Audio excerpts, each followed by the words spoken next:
Preds play their first game in 12 days, and let's hope it's 12 years before we see a performance like that again. Preds absolutely crap the bed in a 5-1 loss to the Vegas Golden Knights. We'll break it down, and the moment that made Juuse Saros the most mad I think I've ever seen him in a Preds uniform. Today on the Locked On Predators podcast. You're Locked On Predators, your daily podcast on the Nashville Predators. Part of the Locked On Podcast Network, your team every day.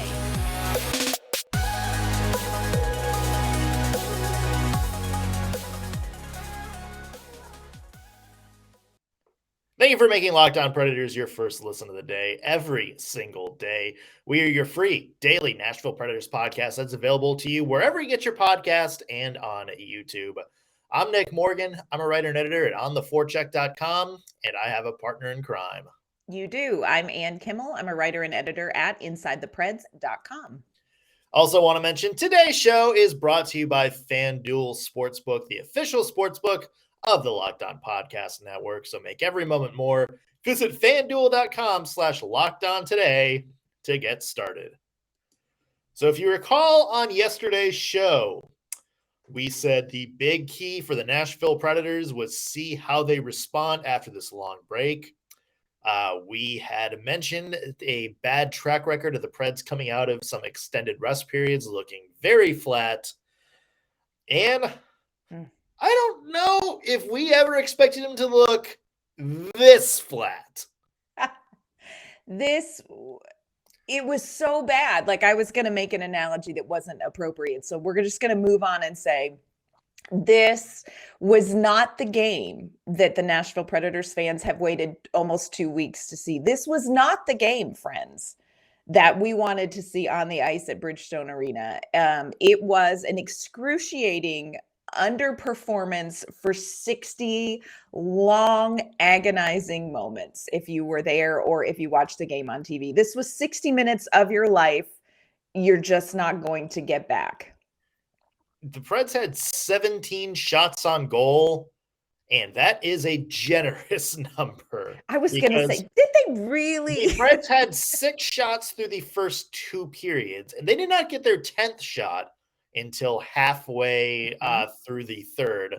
A offensive explosion at the end got Preds to 17 shots.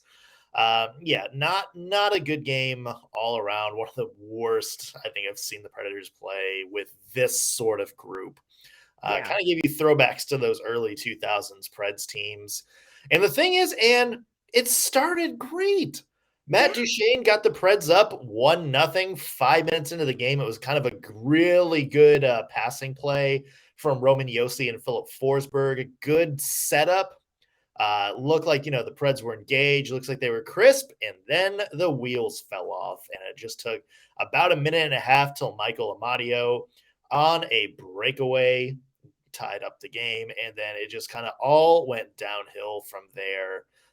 The Vegas Golden Knights scored 4 unanswered goals, 5-1, the final score. Yeah. Dear God, Ann, what's your one word to describe last night's game? Okay, I want to preface my one word by saying this is my one word. This is not the one word from the team post-game. So I want to be very clear about that. My one word for this game is something I call re-entry phenomenon. So my dear friend and I go on little weekend getaway. Sometimes she's got 5 kids. I have 3 kids. Sometimes mamas just need to get away. And we eat pie, we watch The West Wing, we go shopping, and we just kind of catch our breath. And everybody needs that every so often. The problem is when you're driving back home and you're like, gosh, I just feel so good. I've got my wits about me again. I'm ready to jump back in. I'm excited to, be well rested, to be full of pie, to have just a little bit more spring in my step. And you're in this great mental space, but then you walk in the house and the kids are fighting and the kitchen's not clean and the laundry's overflowing and the husband is tired and crabby, and you literally have to hit the ground running. And so anytime she and I go on vacation, we always do a re-entry phenomenon check-in. Like, hey, how is your reentry? And I feel like the Predators had a really tough reentry. And again, let me be clear, this was not their excuse. This was nothing that they said in the post game. This was not something that they tried to excuse this in this game. But for me, it really looked like how I have felt coming back, and you open the door thinking, I'm coming back in as Snow White and my clean house, and the birds are going to land on my fingers, and the children are going to say, Mom, we're so happy to see you. You're so wonderful. And it's literally, you open the door and it is a poop storm. It is like the Donald Glover gif from Community, where he like walks Yes. in with the pizza boxes smiling, and then his face drops, and it's like the room's on fire and everybody's like trying to hit the fire, and he's just like, Yes, reentry. Reentry, it's a real thing. It is a real oh, thing. And I think, the Predators will all say, John Hynes said last night, look, this team was back. They were back. They were mentally, we thought they were where they needed to be. But what I saw last night just reminded me of reentry phenomenon. Like, they walked into the house and the kids had no pants on and the toilet was overflowing and the back door was open and the dog had escaped. That's what last night felt like to me. It was yeah. bad. It was funny because I was going to use that same line. Mine was post-vacation depression, Yes. because this is something that I can speak about firsthand. Because it's the same thing, but it's not like coming home to your chaos on fire, or Mhm. Children. whatever word or that is. It's been a long morning. This is more of like, you come back and you're not engaged. You want to be somewhere else. You just spent like 2 weeks in Costa Rica or Bora Bora, wherever they wound up being. You're back, and it's like, all you can think about is, oh man, this is like a reality check. And that's kind of what the Predators look like. They didn't Mhm. look engaged at all. Like, they look like they would rather be on a beach somewhere. And you and I kind of talked about this off camera. And, Chris Mason kind of talked about it last night a little bit. It's not that the Vegas Knights outplayed the Nashville Predators, because, Yes. Vegas didn't really do anything special. It is just the Nashville Predators looking extremely bad. Yes. That's what this game boiled down to. I wouldn't, this wasn't Vegas winning the game as much as the Predators absolutely giving them the game on a silver platter. I mean, 17 shots on goal, 15 giveaways, and you think it's like, oh, the Vegas certainly, their defense or something like that really choked up and didn't give the Predators some shooting lanes. They had the same amount of blocked shots as the Nashville Predators too. Right. So it's not like there was some massive defensive performance or they were just swarming around all the time. It was just the Predators would get the puck and kind of forget what they were doing. It's like if you're like playing NHL 23, EA Sports, while eating a slice of pizza. It's like you're just kind of maneuvering the joystick while you're focused on something else and not really paying any attention to what's going on up there. Yeah. That's what it seemed like to me. And it just seemed like the Predators just, I don't want to say didn't want to be there, because I'm sure they were, Mhm. came in motivated, Right. but it just didn't translate to how they played on the ice. I mean, they Yeah. looked bad. The energy wasn't there. The focus wasn't there. And it's funny because, they were off 12 days and they looked like they had just played like 8 games in a row. Yeah, they did. They were a step behind. Their execution, not terrific at all, especially in the first period. And once you start, um, kind of bleeding out the way they did in that first period without generating very much offense and giving up the chances that they gave up and giving up the goals that they gave up, it was a slow bloodletting the rest of this game. It was tough. And I agree with you. I wouldn't say that the Predators came in a bad mental space. I would say they came in and were a little bit rocked and had trouble getting back on their Yeah. skates. Well, let's talk about why that is, because this keeps happening. Like, why do the Predators have that re-entry reality check post-vacation depression? Because it's happened, it seems like every single time, like every long break they've had, they talk about that. So let's have that conversation in just a second. But first, want to mention today's show is brought to you by FanDuel, America's #1 sportsbook. We're really excited that they're our new betting partner because they're the #1 sportsbook in America. And if you're new to FanDuel, even better. They have so many great features that make betting on sports fun and easy and just in time because, Ann, what's happening this weekend? It is the Super Bowl and my giant cheese ball making. It is. You cannot bet on the giant cheese ball. I did scroll through FanDuel. There's no cheese ball bets. But if you download FanDuel now, you can bet on Super Bowl 57 with a no sweat first bet. You'll get up to $3,000 back in bonus bet if your first bet doesn't win. FanDuel lets you bet on everything from the money line to point spreads to who will score a touchdown. Plenty of prop bets like what will Patrick Mahomes' first play from scrimmage be? Will his first pass be complete or incomplete? How many turnovers? All that kind of stuff. Name a bet. FanDuel's got it. And it's all on an app that's safe, secure, and easy to use. And best of all, you can get paid your winnings instantly. So join FanDuel today at FanDuel.com/lockedon to claim your no sweat first bet on Super Bowl 57. Again, FanDuel.com/lockedon.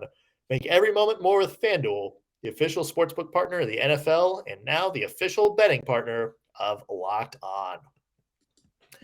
Yeah, and I want to go back to this conversation about the Predators always seeming to come out of a long break looking sluggish. And I know that's like the standard NHL thing.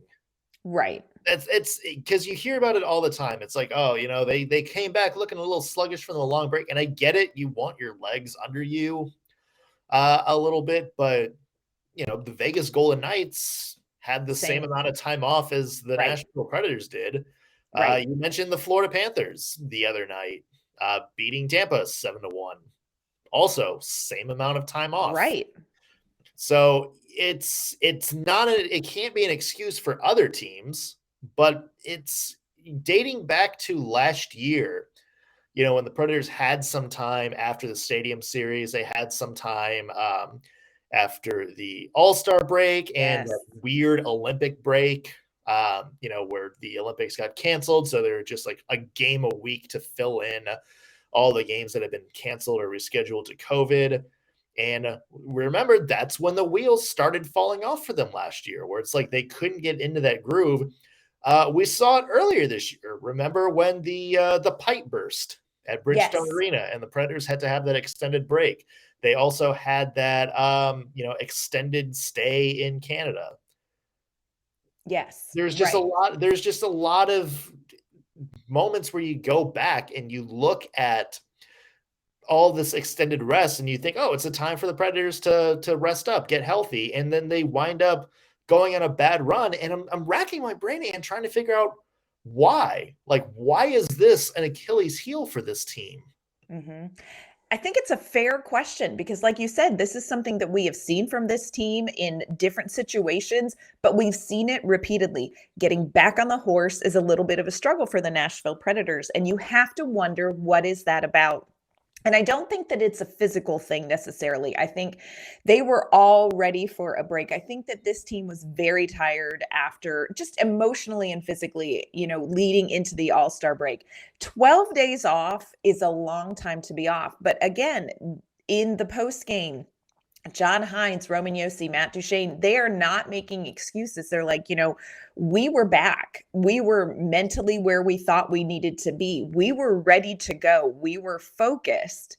And the only analogy that I could come up with for what may have happened and what may be something that happens to this team is If you're getting ready to have kind of a hard conversation with somebody like in a relationship and it could be a hard conversation, but in your mind, you go over, here are my points and here is how I'm going to lay them out. And they're going to understand what I'm saying and we're going to move past whatever this is. And you start having the conversation feeling like, I feel very confident that my points are going to be understood. And you have the conversation, but you're getting this feedback and all of the sudden, you lose your points and you wind up walking down the street single all of a sudden. It's kind of like, I think that's what happens with the Predators. It's not that I don't think that they were mentally prepared, or I don't think that they were physically tired or sluggish intentionally necessarily. I feel like they thought in their mind, we're going to get back on the ice and this is how it's going to go. And yes, they started off with the goal by Matt Duchene, but the play after that was poor execution, misplayed puck, not great defense. And it was like the game got away from them and they lost their points. They lost those points of, this is what we need to do to get back on track. And the next thing you know, this game is gone. It has gotten away from them. Matt Duchene said in the post game, it's usually the team that comes out. Oh gosh, I'm trying to think of what the word is that he said. It's usually the team that comes out, not the strongest, but who comes out the sharpest right away, that is going to kind of control things. And he said, yeah, we got that first goal, but then we kind of lost that. And once you lose that momentum, it's like a conversation that you thought was going to go one way and all of a sudden it's going the other way. And you could see that happening in real time to the Predators. So for me, I don't know that it's a physical problem. Like, I don't know that they're a little slower. I don't know that they're out of sync. I wonder if it's it's a mental reset, because this team has to do a lot of mental work to be successful. That's one thing I will say about this team. Yeah. They have to do a lot of mental work to be successful. Yeah, that's a concern. My thing is, whose job is that? Is that the coach? Is that the coaching staff to make sure that they're, engaged, to make sure that, they're focused, that his message gets across?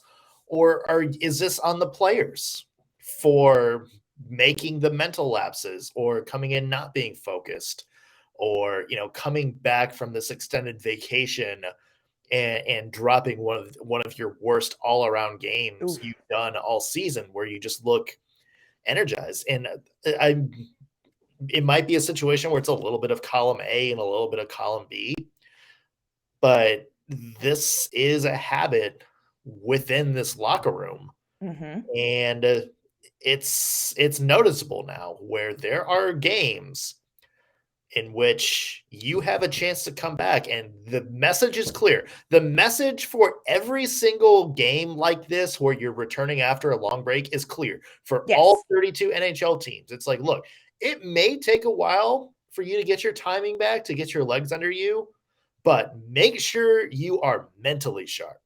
Like, make sure you are in the game. That is the message for every single team, no matter how long the break, for every single team in a game like this. And it didn't resonate. And that's a concern. I want you to answer your own question. Give me a percentage, as my analyst husband says. What percentage of this responsibility falls on John Hynes as the coach, and what percentage of the responsibility mentally falls on the players for you? I mean, who's the ones playing the game? Yeah. I mean, you gotta do players, right? I mean, did we not see some of this? Yeah. Did we not see some of this with Peter Laviolette? I mean, is this a John Hynes phenomenon for this team? And if that's the question, then what's the answer? Yeah. Like, do you shuffle that locker room? If you're David Poile, do you say, you know what? Clearly there is something going on within that leadership in which this keeps happening. And I'm not saying that's what's happening, but if this is noticeable, does David Poile ask that question? Be like, why are the leaders on this team routinely coming back from a long break? And again, like Chris Mason said it like on the show last night. He's like, yeah, you mean they showed their rust. They came out a little bit sluggish from the break. So did Vegas. Vegas didn't have 17 shots on goal or 6 shots in the first 2 periods. Every team in the NHL had the same break. And if you're just going to rely on that built-in excuse every time, something needs to change. You need some more people that are going to lead by example. If that's the sword you're going to fall on every single time you come back from a break looking this bad. I agree. Still a couple questions that we want to get to, and we need to talk about Juuse Saros and one particular moment in this game with Juuse Saros that is something I don't think either one of us has ever seen before. Yeah. We're going to talk about that in just a minute, but first want to let you know that this episode is brought to you by our great friends at Built Bar. Look, if you've listened to the podcast, you know Nick and I, huge Built Bar fans. And if you're like me, you're looking to make some better decisions with the new year, you've got to try Built Bar. With Built Bar, healthy is actually tasty. Seriously, they are so delicious that you are not even going to be thinking about how good they are for you. So what makes Built Bar so good? Well, for starters, friends, they're covered in 100% real chocolate, and they come in a wide variety of great flavors like churro, peanut butter brownie. They have a mint brownie that is to die for, friends. And I don't know how Built Bar does it, but I do know that these Built Bars taste like a candy bar, but they still maintain really amazing macros. When you eat a Built Bar, you are consuming only about 130 calories, only 4 grams of sugar, but you're getting a whopping 17 grams of protein. And look, now you don't have to wait around for a box to arrive in the mail at your door. For years, we've talked about ordering at built.com, but now you can go to your local Walmart or Sam's Club and you can pick them up today. That's right. Head to your nearest Walmart, walk to the pharmacy section, and you can grab yourself a box of Built Bars, whether you want the cookies and cream or the double chocolate, or you can even get coconut puffs. Or if you're close to Sam's Club and you think bigger is better, run in there and grab yourself a 13-bar box with some of their favorite flavors. I am a huge fan of the Cherry Barcia as well, so check that one out. You'll thank me later. So go ahead and take some time today and pick up some Built Bars. You can do it again, Walmart, Sam's Club, and you can always go online to built.com and place your order. You're going to enjoy a Built Bar that's going to get you closer to your healthy goals. All right, Ann, there was a moment last night, and I just want to get your thoughts on this. The John Hynes decision not to challenge the 4th Vegas goal, which kind of wound up being the backbreaker. Oh, yeah. The Nashville Predators team.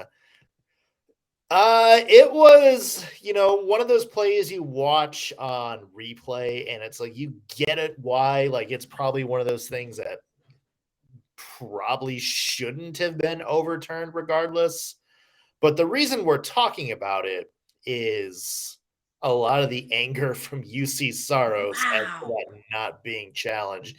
Rarely see that from any goalie in the NHL, much less Juuse Saros, to throw his arms up to the bench, pound the stick on the ice, trying to get the attention, yelling over towards the bench. Like, Saros was hot. What do you make of it? Yeah. What do you make of that? Very interesting. My first reaction watching that was, hey, this needs to be looked at for goalie interference, because Saros was flat down with a player, clearly a Vegas player, clearly in the blue ice that had made significant contact with him. And Saros immediately got up and motioned to the bench. Motion to the ref. Like, he was like, you better look at this. John Hynes did look at this. And of course, the crowd looked at it, when it was put back up on Fang Vision. But Juuse Saros, John Hynes opted not to challenge it. And we talked to him about that in the post game. But I will tell you, I have never in my life seen Juuse Saros as animated and mad as he was when when the two teams got together at center ice for puck drop after that goal. He pounded his stick. He is gesturing to the bench. He is yelling. He was mad. John Hynes was asked about it in the post game.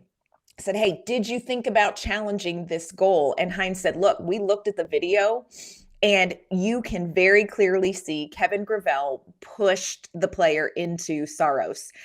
And he said, there was no way this was going to get overturned. It was very obvious that player ended up in Saros because of Kevin Gravel. And here's my other thing. Can we talk about the absolute nebulous ambiguity, mysterious vapor that is goalie interference in the NHL right now anyway? What a freaking crapshoot this call is, one way or the other. And that's almost, to me, like why you do challenge it. Really? Who knows how that's going to go? I mean, like, we have seen much more blatant goalie interference, like, not called, as in, like, they still ruled it a good goal. We have seen less than that ruled goalie interference. I mean, it's like pass interference in football, or like, is it a catch? Is it not a catch? It's like, what's the line? You have no idea what the line is at this point because it's so all over the place. And it's almost like, like the thing about Gravel clearly pushing, I don't know if I'd agree with clearly.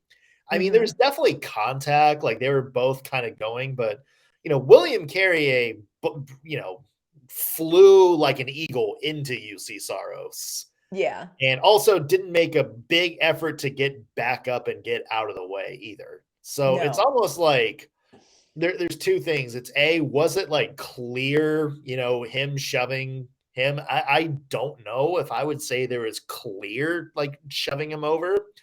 And also it's like, did Carrier make enough of an effort to get out of the play, or did he, continue to, block Carlos's path? Yeah.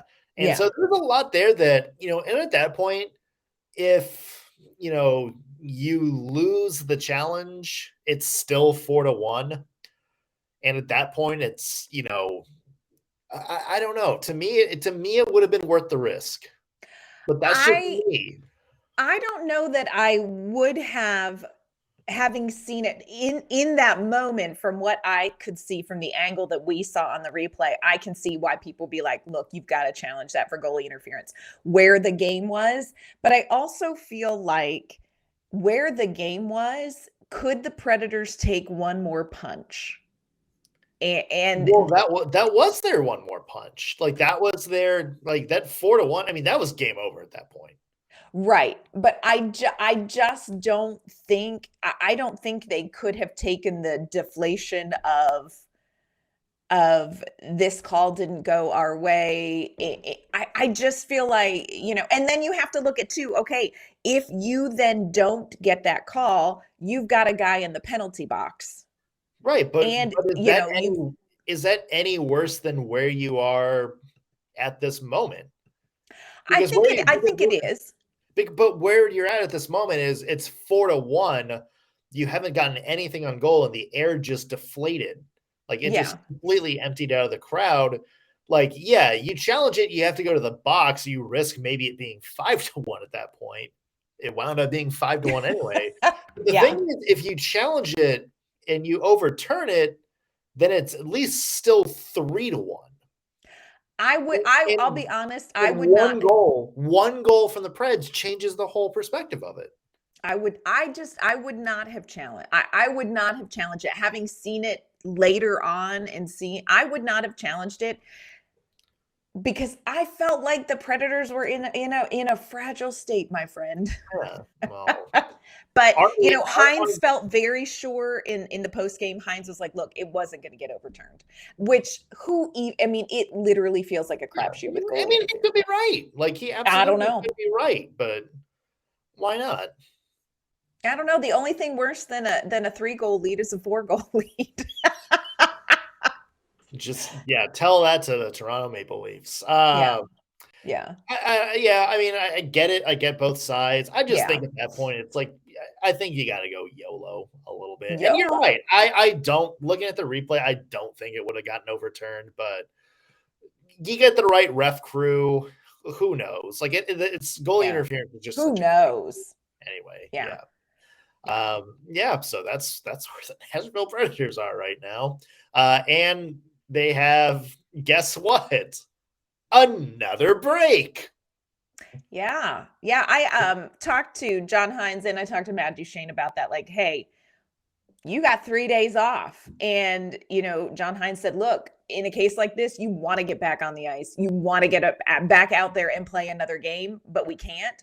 So we've got to take the time that we're given and we have got to use it wisely. We've got to figure out why did this happen and what are we going to do to prevent it again. And I will say this, Matt Duchene and John Hynes both said these 3 days are going to be put to good use and we will be ready for Philadelphia. I don't know that the fan base is going to buy that. I am going to go out on a limb, and I am Charlie Brown, my friend, and the Nashville Predators are Lucy holding that football, and I'm going to line up, and I'm going to get ready to kick it and say we could see a very different team on Saturday.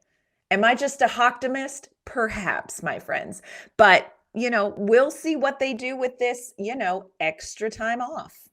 Heaven help us. Heaven help us, Nick. Please do something positive. That's all I ask. Yeah, anything would be great. Anything would be great. We'll have to see. It is a Saturday afternoon game against the Philadelphia Flyers, who aren't great, but neither were we. The Predators last night. More on that. Interesting discussion coming up tomorrow based on a Elliot Friedman podcast that just dropped. May be a sign that there could be a giant roster move or two around the corner for the Nashville Predators. We will talk about that tomorrow and the crushing death blow that is the Nashville Predators salary cap situation. Oh. A definite sign that there are going to be some major changes coming, just a matter of when. We'll talk about that on tomorrow's show. And until we get there, where can people find your work? You can find my work online at InsideThePreds.com, and you can find me on Twitter at ANK_MamaOnIce. You can find me at ontheforecheck.com. Follow me on Twitter at _NSMorgan. Also be sure to follow the podcast, LO_Predators.